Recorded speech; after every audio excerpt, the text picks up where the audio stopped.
Welcome to the Frictionless Innkeeper podcast.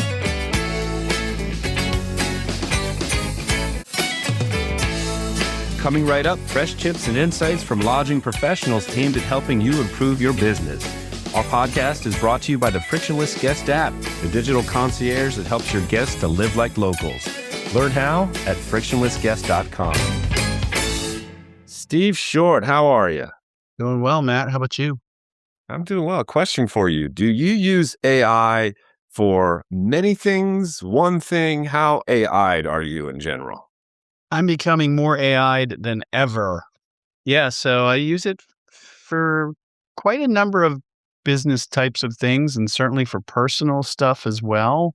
But yeah, I'm learning more and more it's so wild. Like everybody's talking about it and learning about it and all of that. So every day there's something new that it's like, oh, okay, I need to use it for that and use it for that. It's going to become baked in.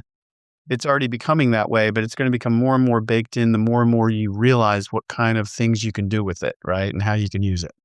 Yeah, absolutely. Absolutely. And I think you nailed it too, really, because in this podcast here that we just recorded with Liz Hamilton, who's the founder of Maia Internet Consulting, she goes deep on all this, and we could have gone for 3 hours on this one because there's so many applications and uses across the board. And she really tailored a lot of this towards obviously innkeepers and lodging professionals. And it was awesome. Yeah, Liz is great. Gosh, I don't know how long I've known Liz through conferences and trade shows and all that stuff, quite a while. So it was great to finally interview her, talk with her. And what I like is that she gets into just for the average independent lodging person, property owner, whatever, just practical ways of using it to make your life easier. And we all know that anybody in independent lodging is always strapped for time, right? Time is the big challenge. You're always doing stuff. And so the more time you can save using, AI or any tools, but AI especially, the better off you're going to be. So these are good practical ways of saving some time.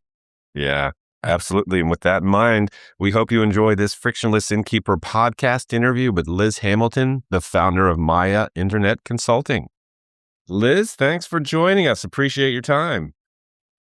Oh, you're so welcome. Thank you for inviting me. It's awesome to be here. Great to have you. Steve Short, how's it going, my friend? Doing well, Matt. It was feeling like I was in Spain yesterday, but now I'm back to snow. So who knows what's going on weather-wise around here. Well, back to snow. I didn't tell you. I'm actually on the East Coast right now visiting my parents. So I'm working out of their place. So you never come to visit me when you come to the East Coast. That's I know. They live at the beach, as you know, it's like a 3-hour drive from you. But yeah, I don't get off into the DC, Maryland area anymore. Usually when I come to town, I see them. But anyhow, this podcast is not about me taking care of my elderly parents. So this is really all about talking with Liz, who is the founder of Maia Internet Consulting. And Liz, let's kick it off and tell us about, your background, your firm, all that good stuff. Yeah, sure. So my forte into digital marketing started back in about 97 when I started working with a company called bedandbreakfast.com. That was an online directory for B&Bs at the time, and that was ultimately sold to Expedia and is now part of the Expedia collections. But I started out with bedandbreakfast.com, and some of the first conferences I would go to, I'd be talking about the internet, and we would have AOL dial-up, at the conference, and we'd be carting around a massive computer system and hard drives and all kinds of things and trying to connect to AOL super slow so we could show people the website. So that's kind of where I came from. And then I've worked for a number of other companies in the industry as a consultant and started my consulting in 2001, but really kind of dug in about 7 or 8 years ago into what we do. And, my background after leaving bedandbreakfast.com, I became a WordPress developer because one of the things I realized was that a lot of websites just weren't built very well for search. And so I learned WordPress and taught myself coding so that I could do that. And then slowly but surely I've moved more back into marketing because that's really where my passion is. I love doing the marketing piece. So our agency is a really small agency. We have a select group of clients that we work with, and we pretty much come alongside like as their marketing person, that if they could hire a marketing person, they would, but it's kind of expensive to do that when you're a small business. We specialize in properties that are independent, 50 rooms or less. So that's our sweet spot. And yeah, we just love what we do. So that's Maia Consulting in a nutshell. You're kind of the fractional CMO, I guess, for independent lodging. You're, like you say, they can't hire a marketing person, but do you do hands-on stuff with websites, or is it really just strategy type stuff? No, we're very hands-on. So, fractional CMO is really a great kind of title for what we do. I meet with my clients on a regular basis, so usually twice a month. And we look at everything from, their future booking pace. We look at maybe some ads that we've been running. We talk about their traffic to their website. We look at their this year over last year, kind of analyze patterns. Right now we've kind of looking at going into a little bit slower season again after winter for some clients, or some clients are now picking up for summer. So we're kind of looking at all of that for them. So I work more as a strategy type person, but then on the team side, my team works on writing blog content so that our clients have consistent blogs. We write their newsletters every month, so they always get a newsletter out. We write their social media, so they always have something on socials. We work on their websites, so we make sure their websites stay updated. And so many clients are on WordPress, and you have to update plugins and things like that. So we take care of all of that. So basically, we are kind of taking care of the, main pillars of marketing, as I call it, like the website, the email marketing, the OTAs and directories, and paid ads. That was the other one I was thinking of, is all their paid. So we do all their Google ads and their Meta paid ads and things like that. So we kind of do a little bit of everything. We don't specialize. And I'm sure you never use AI, do you? Oh, never. Never. Nobody uses AI, right? Nobody uses it. What are you, crazy? And people listening might be thinking, "Oh, well, you keep talking to people about AI," and it's like, well, yeah, because it's so prevalent, it's taken over so quickly.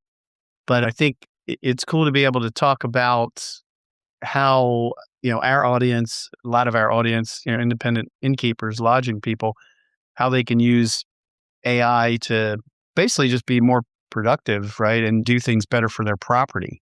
And I think that's what you really wanted to kind of talk about today, right? Yeah, so AI is just another tool in your toolbox to help you with your business. It's going to kind of take over, well, it might take over the world. And right now there's robots out there that will fold laundry and do things like that.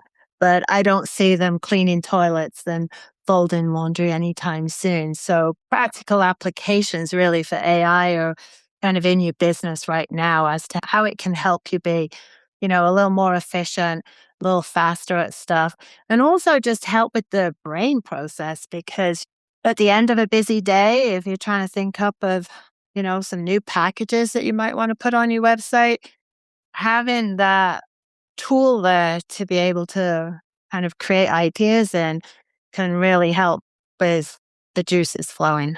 It's not like it's going to take over, but it certainly can help with ideas. So think of it as, instead of like, okay, I want to post a blog, which it can certainly help you with that in terms of the writing stuff. But if you don't know what you want to write about, ask it basically, or use it to help you come up with ideas for, I guess, for specific things that you might want to do. But I guess you could also prompt it and say, well, I don't know, my bookings have gone down. What are some ways that I can improve them, increase their bookings or something, right? Yeah, exactly. So coming to the blogging, I mean, it absolutely can help with that. And, the thing is to realize that it is a machine. It's called artificial intelligence, but it's only as intelligent as the information that's been put into it. Recently, I heard somebody say that basically AI is like text prompting on Siri. If you think of Siri, we've all lived with Siri for a really long time and she's kind of getting old and tired. But basically, she's a kind of an AI machine. She's kind of one of the original artificial intelligences that we were introduced to many years ago. And now she doesn't seem that smart because only of the advancement in the technology. But that's basically what she is. And that's how AI works. It works on data that's been input. So if you're writing a blog post, it knows some information already, but you really want to use it and put information into it about your business. So if you just go in cold and say, hey, write me a blog post about 5 romantic places to visit in Provincetown, Massachusetts, it's probably going to spit out some pretty generic stuff. It's not going to represent your property very well. It's not going to give you a great, exciting read, and it will sound pretty flat because it's just kind of generic. If, however, you've given your AI tool, and it could be Claude or ChatGPT or whatever it is that you're using, Perplexity, if you've given it information about who you are as a business. So I'm a 10-room bed and breakfast in Provincetown, Massachusetts. We specialize in romantic escapes for couples. We're not kid-friendly. We have hot tubs. We have jacuzzi baths in our bathroom. So you give it that information so that it knows about your business. There's the real kind of strategic stuff. So it's not guessing. And then you use it to tell it what it is that you want. So I want to write a blog post. And if you have customer personas, and you can use it to build customer personas, but if you have customer personas as to who that romantic couple is that comes and stays with you, and maybe Provincetown leans towards the gay community. So maybe it's not a man and a woman, maybe it's 2 guys or 2 women. So you want to kind of think who your customer persona is. And if you upload that into the system, now it has some intelligence to work from, right? So it knows your business, it knows the amenities and some of the details, and you point, your sales points. So it knows about you as a business, and then it knows who you're targeting. Now, when you write your blog post, you can say, write me a blog post for guests visiting my bed and breakfast in the fall that are coming as romantic couples. Here is my customer persona that I want to attract. Also, add in a hook at the beginning to get people to read it. So the first paragraph must include a hook. They include my keyword, Provincetown bed and breakfast, in my content, and close with a call to action like book now or something like that. So all of a sudden you're giving it all this information, and it's not trying to guess maybe what it is that you want. So think of it as a intern right out of high school that you're trying to teach how to write your blogs in your voice and your tone to your customer about your business. And all of a sudden, the information that comes out of there is customized for you and your property, and not just some generic drivel that anybody could pull from a system. So just out of curiosity, let's say I'm using Claude. I've tried the various ones, and right now Claude's kind of the one I'm using more. Favorite. When you say load in information about your property or whatever, does that need to be done every time you start a new chat? Or are you saying that Claude will remember that and you have to tell it, hey, because you might be asking, or you might be saying, there are certainly times where I on my personal side of things anyway, I might be asking about something that, you know, doesn't have to do with me or whatever, right? And you don't want to indicate, hey, I'm just trying to get information. Maybe it's for a friend or something like that, right? How much of this is like, if I just tell it, hey, I own this property and here's where it is and here's what blah, blah, it's going to store that and have that context for all future chats? Correct. Yeah. And you can delete those files and re-upload them.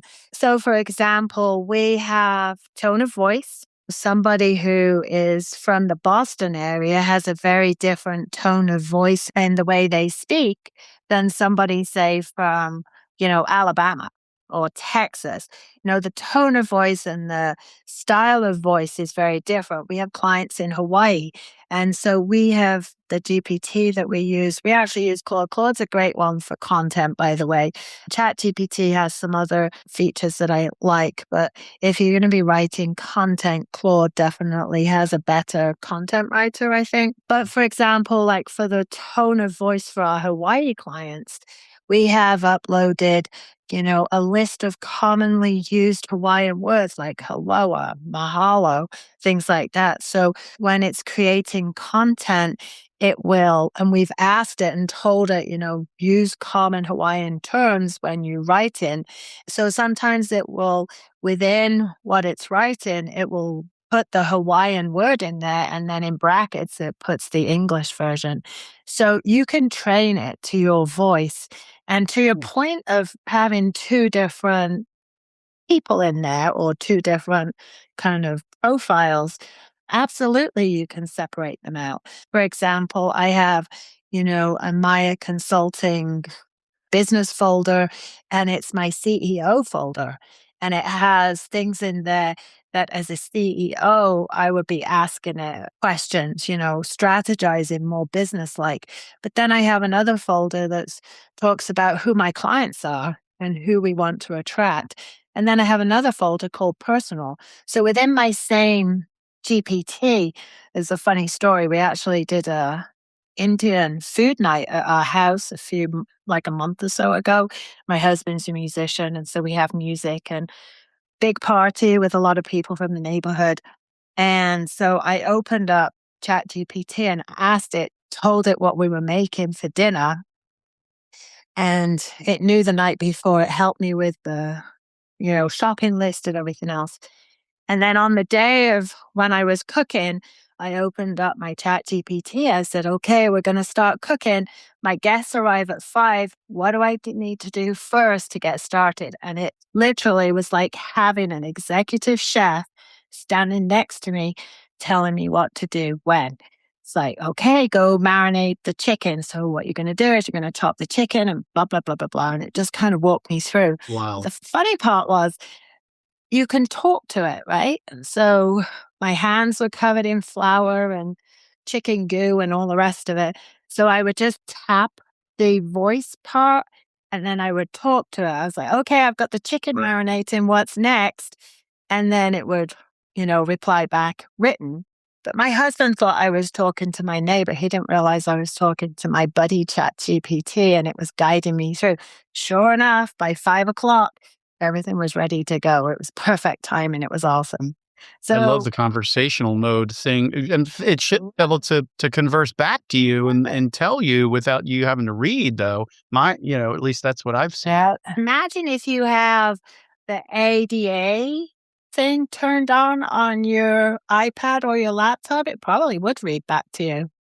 On my phone, there's a conversational option, and I've used that for pretty much all of them, Gemini. Well, this is a good example then. I could think right away that that's a practical example. Do you want to talk about I think you wanted to talk about sort of the quick win thing where you've got a lot of sort of, as Matt and I like to refer to as tactical and practical things that innkeepers can do. I mean, that sounds like one that might not be on your list, but hey, if you are looking for ideas assuming you're serving breakfast, you can do that. And if it can help plan for what you need to get, maybe for the entire week, you do your menu and then it does a list of grocery stuff and then actually can help you prepare the actual meal or, whatever, help you get it all done or whatever interactively. So that's one idea. Well, maybe even if you have a junior, like if you have somebody who is new to your business and you're trying to teach them how to do things in a certain way, you could upload your SOPs on this and then they could follow along with the SOP as to how to, how long are those eggs going to poach and the rest of it. So you can actually upload those things into the GPT in a folder called recipes, and it could help you with that too. So definitely for junior team members and helping them understand how to do that. I think it's great. Cool. Okay. What else you got on your list of woolly ideas, Liz? Come on, hit us up. Well, one of the top ones that people struggle with are guest personas. So I always think that if you have guest personas as to who your guests are, then when you're doing your marketing or you're doing your blogs or you're doing your social media, you can kind of talk to that person. And so you can use it to create customer personas, which I think is a great tool. And then you can upload them for the different things that you're creating. One that I love as well that I use all the time is using it for emails. So I've become super lazy about typos and free flowing and trying to, really finesse my emails now. So I will just write an email as it kind of comes out of my head in all of its spelling error and grammatical error glory. And then I will take that email and I'll drop it into GPT and say, make this sound more professional. And it just takes what I've written and rewrites it so that I actually sound like an intelligent person when I reply on my email sometimes. Because sometimes at the end of the day, my brain is fried, and it's like, help. So it's great for that. Something like, rewrite this email, make it sound friendly but professional, and state our policy, that type of stuff. So it's super, super great for that type of stuff. I wonder at what point it's going to be able to do that for voice. Then we can say, hey, Matt, be professional and courteous on the podcast. And then he talks into it, but it's actually, Chat GPT that's translating and changing his words into something that's good. That's good. Right. It's already there, Steve. I'm sure it is. I'm sure it is. Yeah. We could just get a snippet of Matt speaking, upload it, and then we could make him. There are tools out there, honestly, where you can import a blog, maybe a blog that you've written, and tell it to make it into a podcast. And you can either upload your own voice or you can select a voice. You could have a British sounding English lady who sounds like she reads for the BBC. And she could do your podcast for you. So you hear that? That's already there. Watch yourself. You could do point. We're all going to be pushed out of the workforce at some point. So yeah. Cool. Yeah.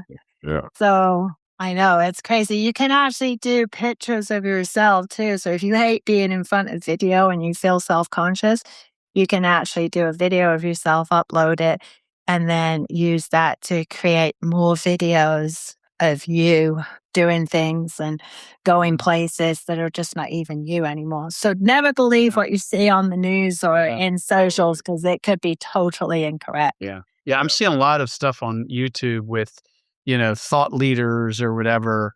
Like who's the guy from Mr. Wonderful, Kevin O'Leary or whatever his name is.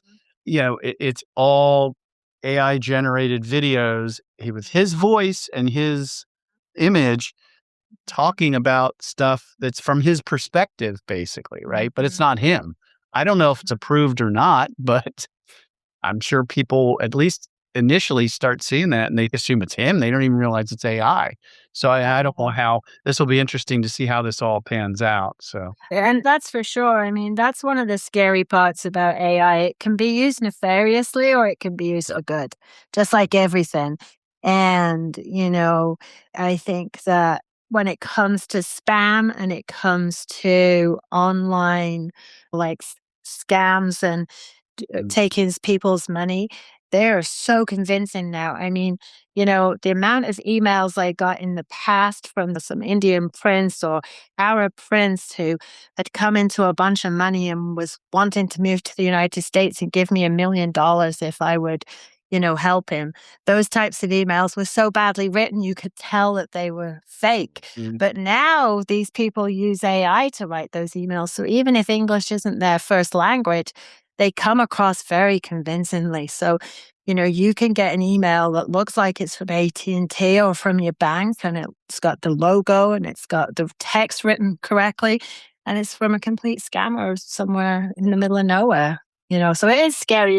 My thing is with my husband and my mom, I just tell them, don't believe anything you read or see at this point, because you just never know. Well, let's get back to doing good things with AI. Yes, right? So what about guest reviews? How do we love doing guest reviews? Now, guest reviews help with overall search because some of these AI machines are taking some of the reviews off of your Google reviews and TripAdvisor and using that to help with results. So put in a review into your AI tool, and asking it to write a response to the review that sounds warm and professional in my voice.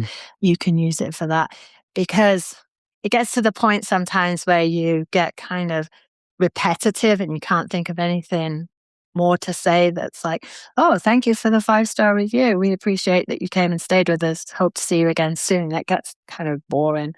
One of the things with that, though, too, is to be careful on the output. So, think about AI as a tool that you can use to give you some output, but it has to have a human connection on the other end to make sure that what it's saying doesn't sound weird and that it actually is correct. So going back to the blog posts or any type of content you're creating with AI, you have to review it. It's as if you have an intern working for you. And just like with an intern, if they wrote you a blog post, you would review it and check it and make sure facts are correct and things like that. And it's the same with AI. You have to always have that human piece to review what's been written or said. And it's the same goes for reviews. Don't just take what it's written and then post it directly. Make sure that it's polished and it sounds good. So we all know that we're supposed to be doing newsletters, staying in touch with our guests, because it's a guest that's already stayed with you, and getting them to return is a lot less expensive than going out and finding new guests all the time. So keeping that relationship going with current guests is really, really important, and keeping your property front of mind for those guests. And you can do that easily through a newsletter. So sometimes we get brain, fog on maybe what goes in a newsletter. So you can use it to write your newsletters, write a newsletter section that's more engaging, that's engaging, conversational, add a hook to come back and stay with us again. So it's a great tool for that as well. And then my favorite, oh my gosh, my favorite, the Daily Brain Organizer. Well, I actually use it weekly. But basically, and all these prompts, I'll give you the prompts at the end, Steve, so that you can share with your audience and they can just download them. So this is part of that. But basically what I do is at the beginning of the week, and I use the talk tool so that I can just brain dump, free flowing. And the prompt basically says, act as a performance coach who specializes in optimizing mental clarity, thought organization, task execution for entrepreneurs and high performers. Your role is to help me think more clearly, prioritize effectively, and stay focused this week on high leveraging actions. And then what I do is I tell it all the things I have to do. I have to take the dog to the vet for their vaccinations. I have to write a newsletter for this client. I have to follow up with this client I met at this trade show and talk to them about XYZ. So I just brain dump. I turn on the voice activation and I brain dump everything that's on my mind that keeps me up at night into the AI. And then it just sets it out. It shows top priorities, things you've got to get done first of the week, things that maybe you could push to next week. It gives you estimates on times. It says this will probably be a 2-hour block 2 hours on your calendar on Wednesday to work on this. And it just gives me that kind of mental clarity. And I love this one. I use it a lot.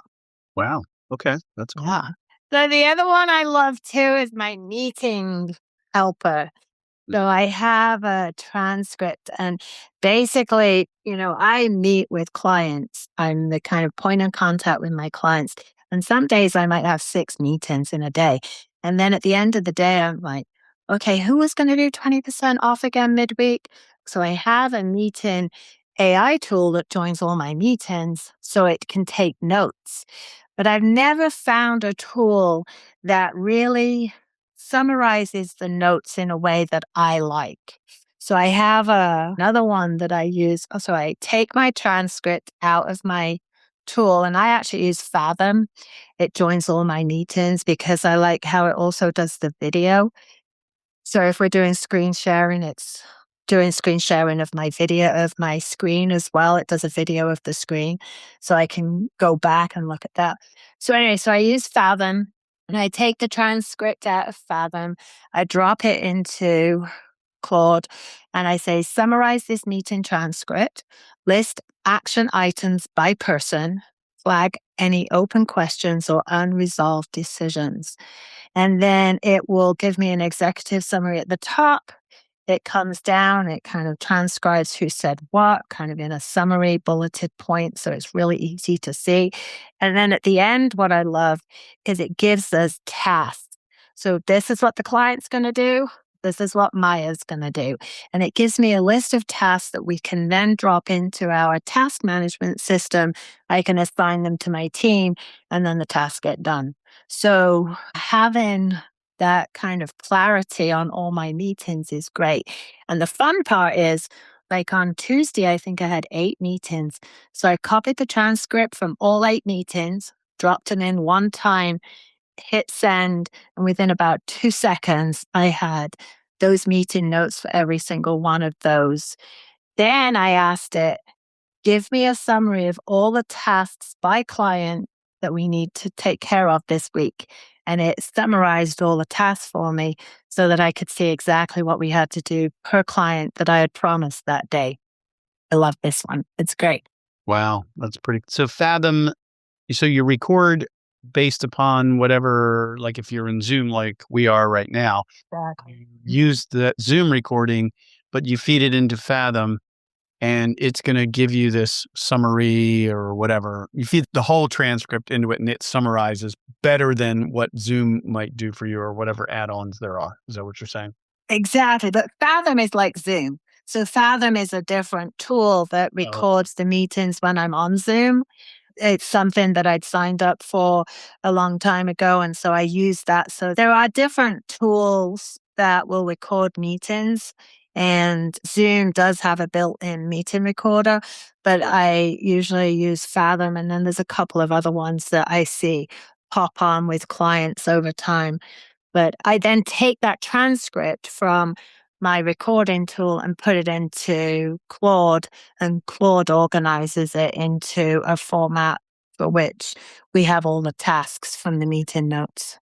Okay. So you have a predefined format for these so that every time you look at meetings, you can see like maybe attendees and who the client is and bullet points or whatever, but you can control that. Is that right? Exactly.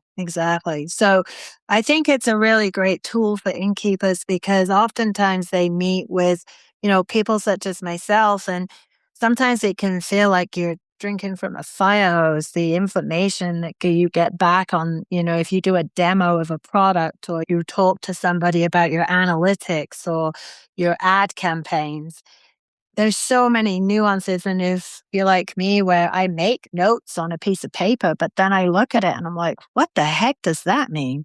I don't even remember what that was about. And I've got worse as I've got older. So I have all these scrappy notebooks of these notes that I don't know what's going on. So this way, I think it's a super great tool to use to help you remember that meeting and go back and kind of look at the more comprehensive notes. And then also having that video from Fathom. I love Fathom. And it's not that expensive. I forget what we pay per month because I think we pay by the year for it. And we don't pay for the advanced one. We pay for the really, really basic one. And if you pay for the more advanced one, you get the AI transcript note, like you get an AI note transcript type of tool with it, that you can't customize it to the information that you want. Like if you just take the transcript and tell ChatGPT or Claude how you want it organized. So that's what I like about it is I can take the transcript that's been recorded and I can have my AI tool organize it in such a way that it's the same format for every single client and it's exactly how I need it to be to assign tasks basically to the team. Nice. All right. One more. Hit us up with one more. The other one I would think is a great one for clients in this industry. It aligns with Google Analytics and rates. So you can upload some Google Analytics information. So you can download your PDF from Google Analytics and you can upload it into ChatGPT or Claude and ask it to look for unusual spikes or dips or help you analyze some of that data. And then the other one is also with your rates. So I've done this with clients where we'll take the rates out of their booking engine. So as an example, I'm going to say Think Reservations has a tool that you can export all of the rates for the whole year. So I will export that into an Excel sheet. I'll upload it to ChatGPT and ask it. And I don't identify who the client is, so I'm not showing rates publicly. It's not being public. And I ask it to identify any anomalies or spikes or lows when there should be, looking at the rates. And then it will come back and analyze those. So it's like having your own, it's kind of a bit like Take Up, I suppose, in some of those AI tools, but you can use it to analyze your rates and help you with some of that too. So I think that would be my last one, I think, on the list is it's a great tool for helping you analyze data of whatever kind of data that you have and just making sense of it. Cool. Yeah. We talked to Take Up. It's probably been a couple of years now. That was, I think, our very first AI discussion when we were still trying to figure it all out. But I mean, back then it was like, what is this stuff, by the way? Like, what does this do? But yeah, that's been cool. All right, Matt, you want to do your thing? I will. So Liz, really appreciate you spending time with us today. This was great. And before we sign off, anything else to add or anything we may have missed? I think that's it. I mean, we'll have the prompt sheet at the end so people can download that from your show notes. If they have any questions, they're more than welcome to get in touch with me. And our website's MaiaInternetConsulting.com and our contact information's on there if you want to hear anything more about us. Excellent. Perfect. This concludes this Frictionless Innkeeper podcast interview with Liz Hamilton, who's the founder of Maia Internet Consulting, which is a digital marketing and web design agency for the independent lodging sector. And our podcast is brought to you by the Frictionless Guest App, the digital concierge that helps your guests to live like locals. Learn how at frictionlessguest.com. Once again, that's frictionlessguest.com. And Liz and Steve, thank you all so much for your time. Thank you, Matt. Thanks, Liz. We appreciate your time.